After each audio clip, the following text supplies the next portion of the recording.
Yeah. Welcome to Pod Mavericks Presents After Dark. This is Kirk Henderson and Josh Bowe. We're coming to you late on Wednesday night. Well, it's like 10:05. It's not that late.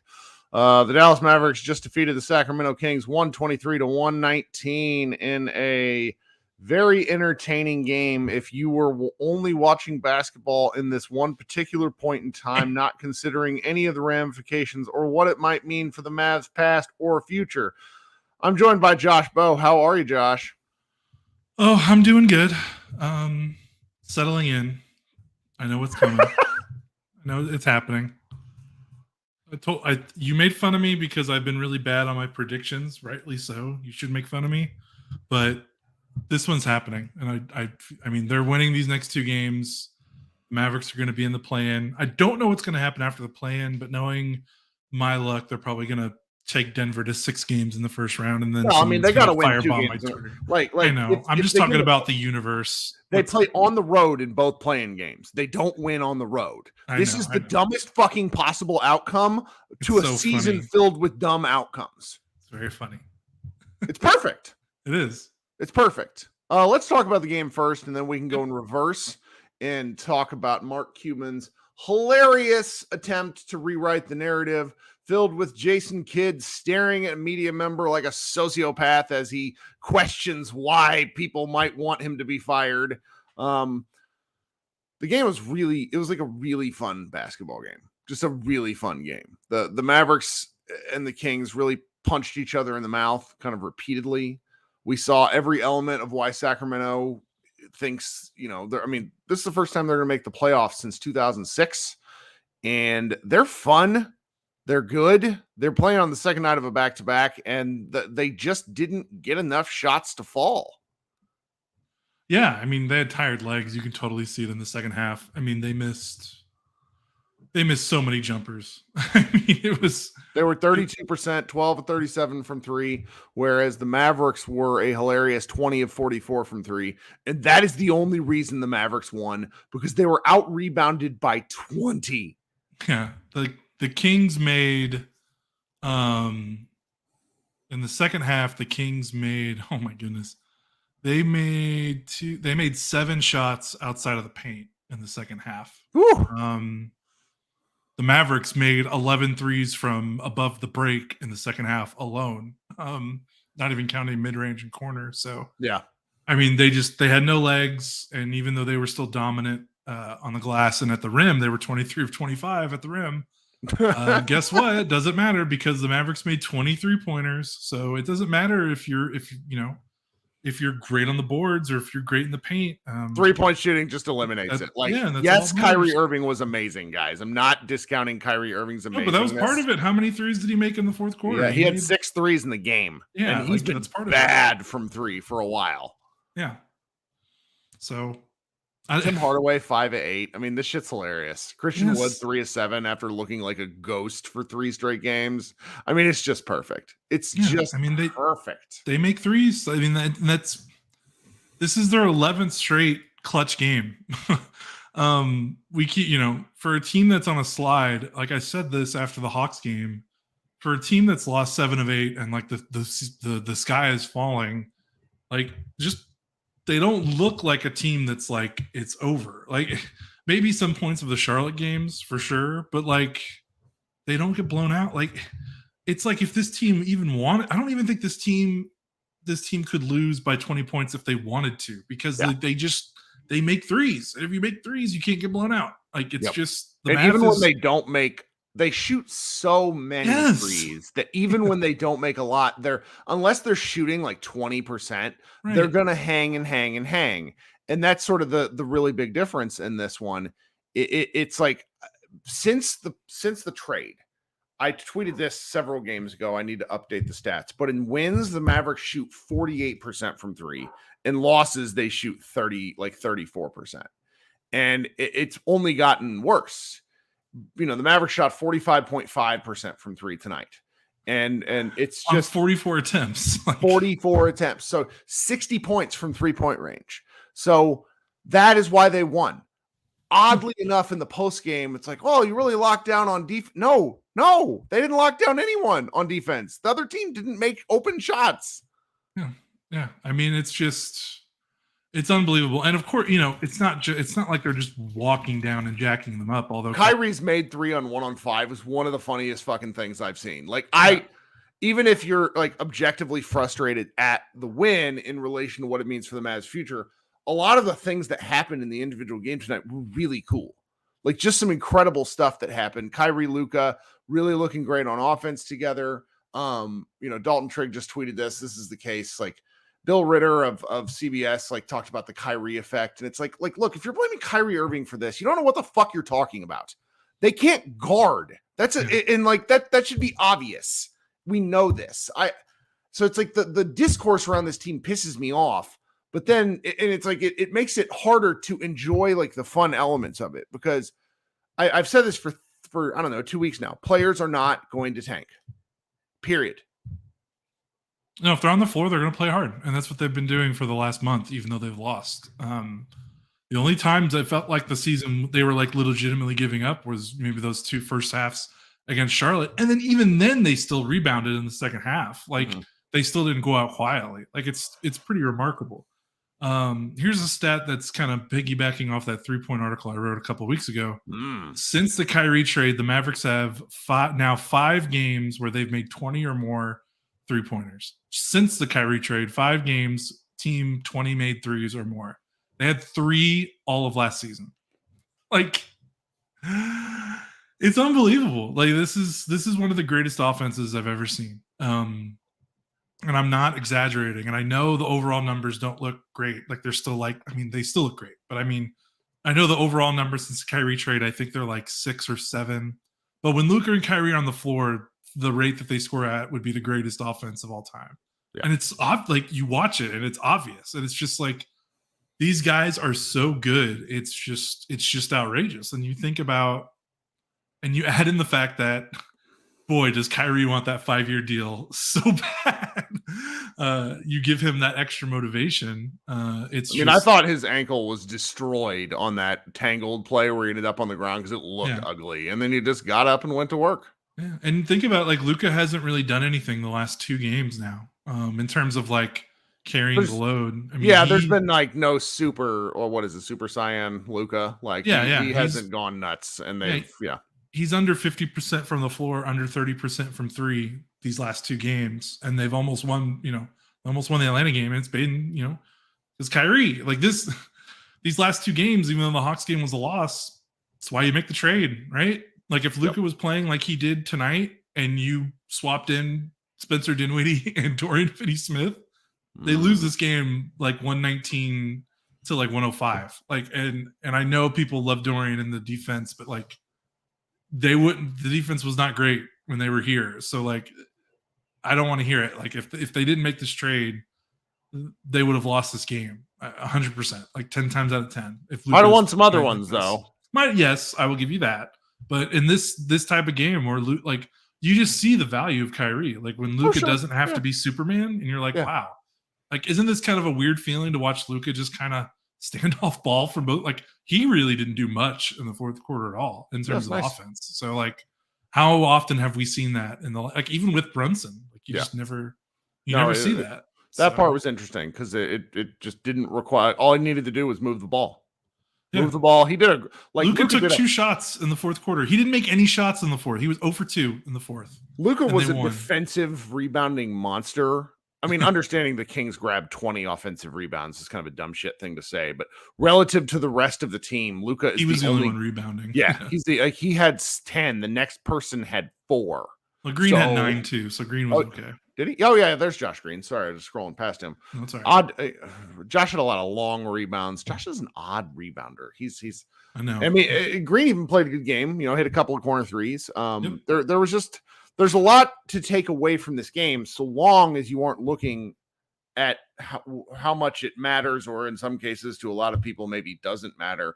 I mean, I don't know how many day-to-day discussions you have with anybody in your life, but trying to explain what the Mavs tragic or magic number like drives me crazy. Like, I've had, the Mavericks need to do this. Like, no, so this game, because the Bulls also won, This game puts them firmly in the driver's seat. They need to beat the Chicago Bulls.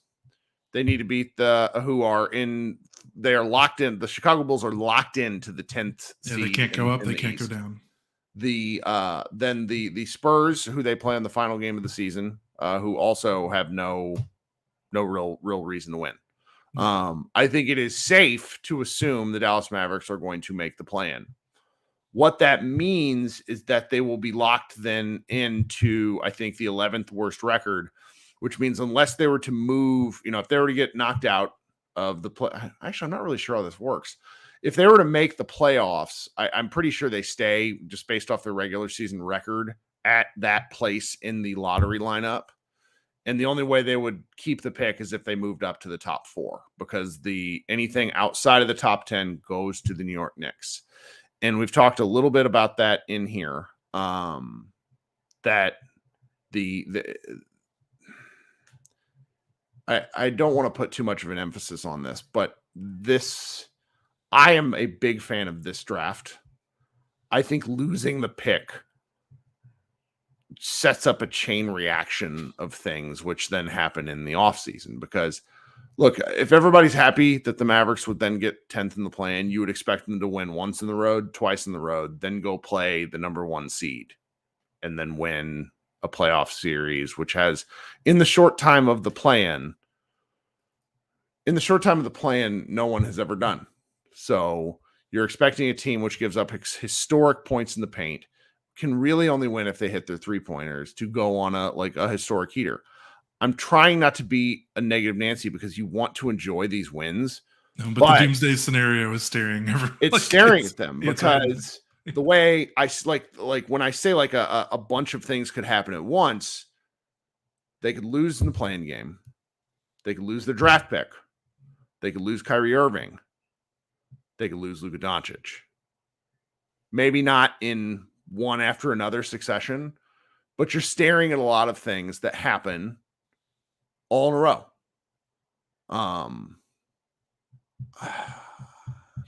It's upsetting. It's upsetting. I'm trying not to be like super emotional or like screaming about it, but when you pair that with the true asshattery of Mark Cuban and Jason Kidd in the pregame, I don't know what to do, because I think like I started off the game, and we'll get to some of the pregame comments. So Cody in the chat said, or Christoph in the chat says, doesn't OKC have to lose against the Jazz for it to even be possible? Basically, the Thunder have to win out to keep ahead of the Mavericks, because they are ahead of the Mavericks. Yeah, I just don't see Oklahoma City winning out. Yeah, they have to. If Oklahoma City goes 2-0, it doesn't matter. The Mavs are out of the play-in. Yeah, and I just don't see that. So I do see them beating Oklahoma City. It's winning. It's tough. Like the Oklahoma City. I'm being emotional and whiny after a win, which is stupid. So the funny thing though about OKC is they are also like the Mavericks are playing 2 teams that are not going to try to win, and OKC will also be playing 2 teams not trying to win. Yes. So who knows? Now, one of OKC's games is on the road, so we'll see that. But they play at Utah tomorrow, and Utah is not trying to win. Lauri Markkanen's not playing anymore. Walker Kessler's not playing anymore. And then they'll play Memphis at home, I think, on Saturday. And Memphis is officially locked into 2. They can't go to 3. They can't go to 1. So there's no, and that's the last game of the season. There's no way anyone's playing in that game, or if they are, they're only playing like a quarter or a half. Yeah. So OKC could win these next 2 games. Yes. But no, you're right. I just don't see it. I know. I see them dropping. I think they're going to lose 1 as well. I do too. So let me pivot then to talking about some of the pregame stuff. So if you don't pay attention to pregame, you are a lucky person. We kind of have to, just based off of our gigs. And feel like it's the meme of the guy looking out the train, the happy guy and the sad guy looking out different windows of the train. The happy one are the people that get to ignore pregame comments. Mark Cuban gave his first pregame availability that I can remember in some time. I don't know what. I think since the last time I remember him talking to the media about basketball was when they had that 7-game win streak. So I'm going to share my screen here, and we can see these together. Those of you who are listening on the audio, you'll just have to hear me doing some reading. In the pregame with media availability. So I'm going to Tim McMahon because Tim was, but all Dallas media had the opportunity to hear Cuban say this. Mark Cuban blamed Rick Brunson for the Mavericks losing Jalen in free agency, saying, quote, things went south when the parents got involved. Then he went to give a comment about Kyrie Irving where he said, I want him to stay. When asked if he's a max free agent, Cuban says, I'm not going to negotiate with you. And then what might have been the funniest one, Mark Cuban says that re-signing Kyrie is the Mavericks' top summer priority. When asked about Christian Wood, he said, quote, I'm not going to go through individual players. Man, you just talked about an individual player. Stop stepping in the field of rakes. He's so bad at this. Okay. Very funny. And then Mark Cuban believes Luka Doncic wants to spend his entire career in Dallas, but quote, we have to earn that. Then there was like a long back and forth. Tim Hardaway Jr.'s dad, Tim Hardaway Sr. gave it wasn't a bad interview, just sort of incendiary, basically saying that he doesn't think that Luka Doncic and Kyrie Irving are team leaders, which forced Tim Hardaway Jr. to have to respond about it and basically said, I love these guys. They're great leaders. I don't agree with my dad at all. But then there was like another element, and I'm going to switch to another tab because different people were basically sharing different elements of what Mark Cuban was saying, which when these guys, like, there's a reason Josh and I don't do this because number one, I'd be really bad because transcription is hard. Number two, it's like a race to get the quote up first and you can see who does it. And like, there's like a real Twitter engagement thing for it, but it's not for me. Like, we don't really care about Twitter engagement because Twitter engagement doesn't do anything for anybody. Tim Cato got the really fun one where he said, and this is from Mark Cuban. Great. I don't think it's kids' problem that we didn't have an identity. The game changed in ways we didn't expect it to change, so I blew it. It was on me personally because the game changed in terms of, and get this, guys, in terms of the take foul and the speed of the game. Get out of here, Mark Cuban. The take foul in the speed of the game, it's because you haven't changed the roster since 2019. And so this is the fun part. He took a lot of responsibility for this. Mark Cuban did. And I went it. You and I argued in Slack over this because you said, wow, it's Mark Cuban. It's Mark Cuban taking some responsibility for this. This is my bar is so low that's what clears it. To which me, what I do for work, I manage a small team, and I also manage our team for what we do at Mavs Moneyball. And I'm kind of losing my mind because it's like me taking responsibility for something I shouldn't have been doing in the first place. So Mark Cuban saying, I'm really sorry for not GMing this team properly. Perhaps, and here's a wild take, perhaps we should let a general manager generally manage. That's what you pay basketball people for. There are a fleet of people who do this for a living and have built their whole lives up into doing it. They didn't get lucky selling broadcast.com on April Fool's Day, 1999, and decide they want to be, fantasy general managers. Cuban came on our show almost a year ago, maybe 13 months ago, and said something to the effect of, wouldn't you do this if you were in my place? And it was a great question. And I said, absolutely, of course, but no one should ever let me manage an NBA team. So I find myself like going insane over this.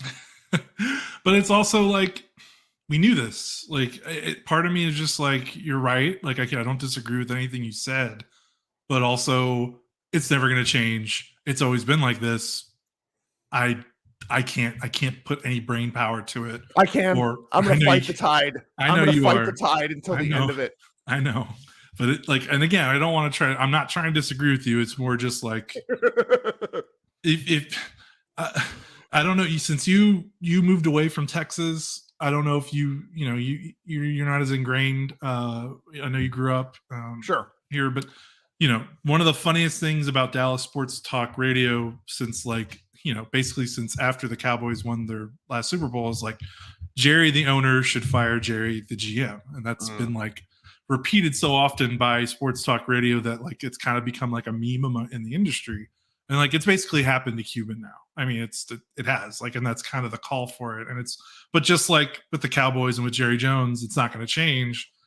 Just like with the Mavericks and Mark Cuban, it won't change either until he's not the owner anymore. And that's not going to happen until he passes away or he sells it to he passes it down to his kids. Yeah. So yeah. And the fun part about this, and Josh alluded to this earlier, they're going to go on a run the next several weeks, and people are going to be like, see, wasn't this fun? And it's like, was it?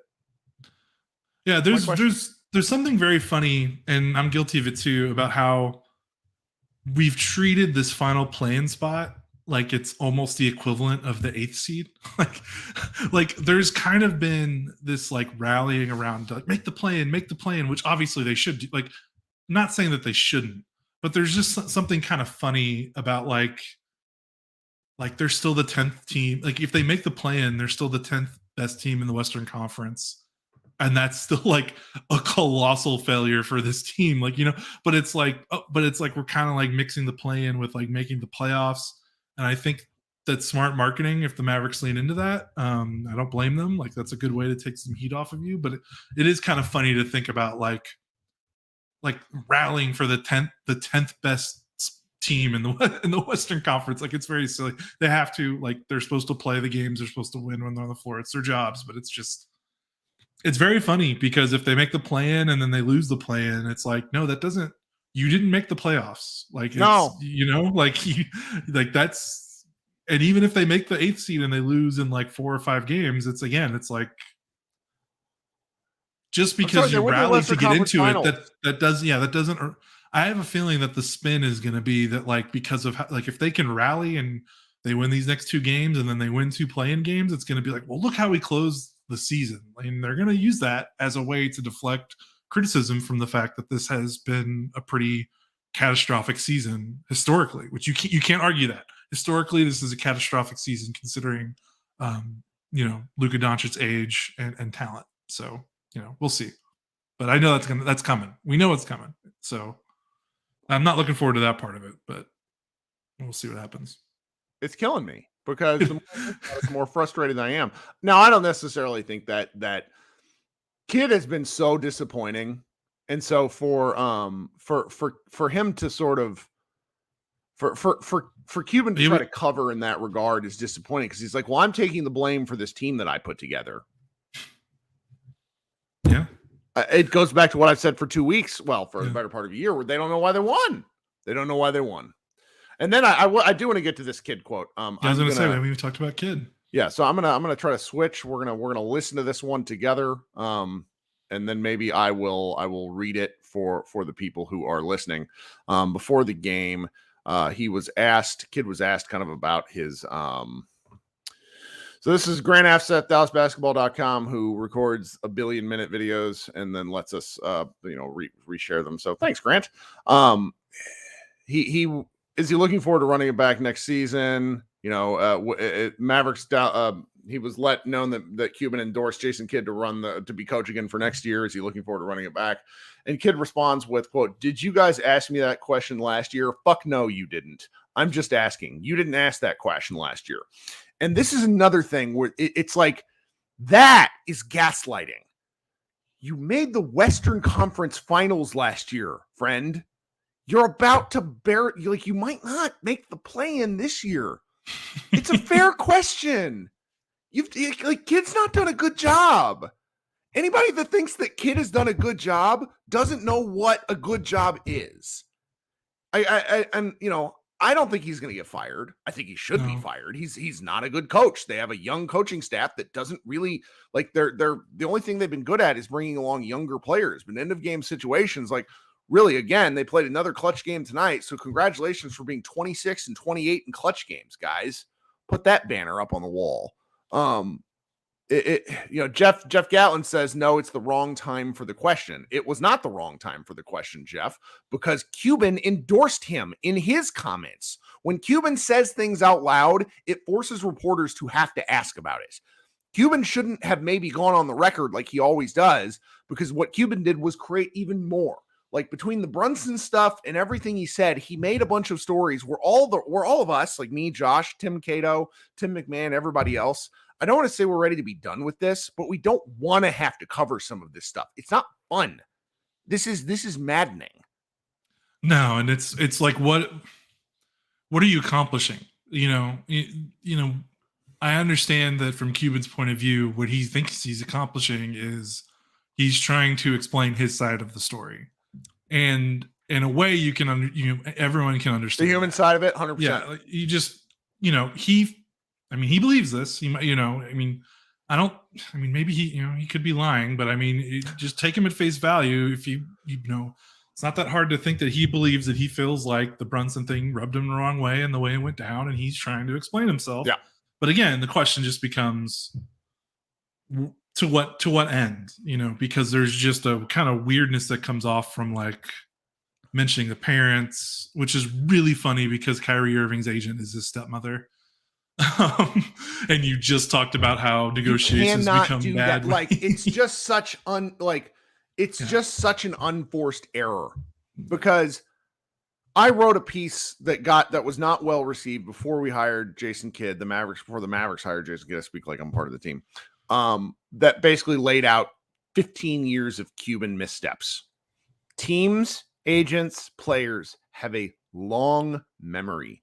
You speak about a guy's family, that does not go away. I'm sorry. Brunson has basically all but gone on record, all sorts of back channel stuff, that all he wanted to do was be here.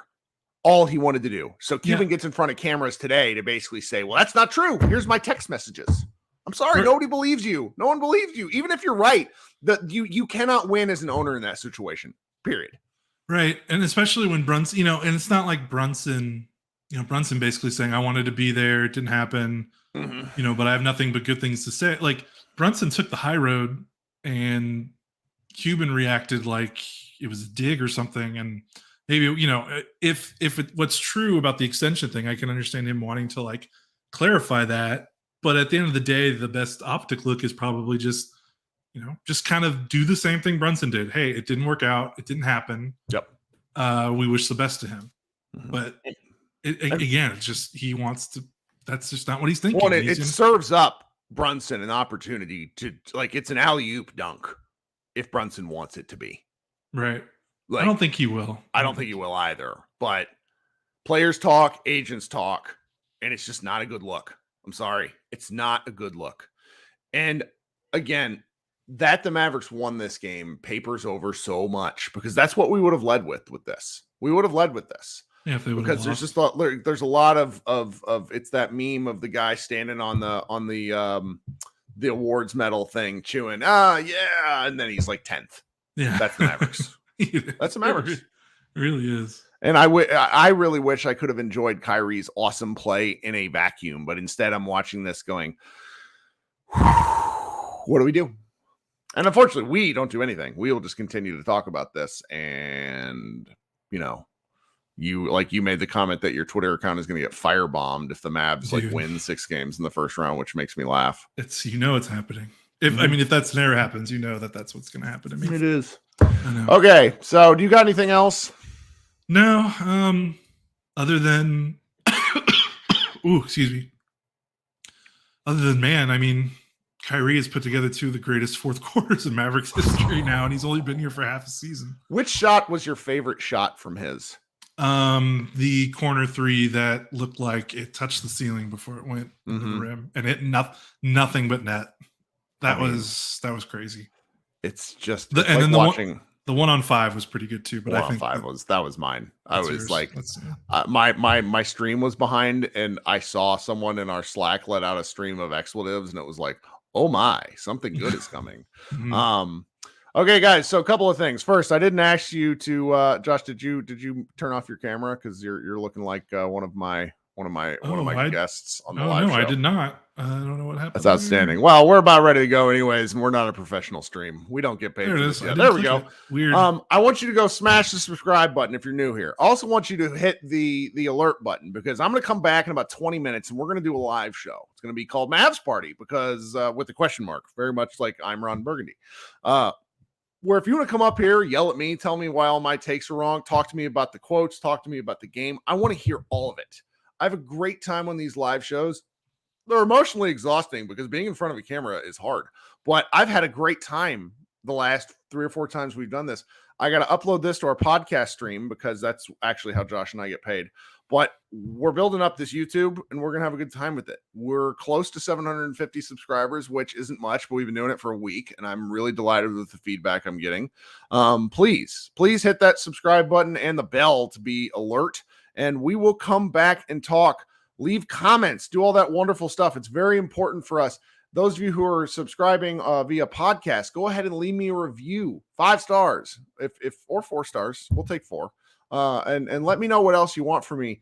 Depending on what the Mavericks do this summer, we're kind of formulating and the rest of the season here. We're still talking about our off-season plans. We have a lot of different ways we can go. Having a lot of fun. Really appreciate all your support. Josh, you got anything else? No. Let's get out of here. All right. See you guys Friday, where the Dallas Mavericks play the Chicago Bulls, who are apparently resting everyone. Fantastic.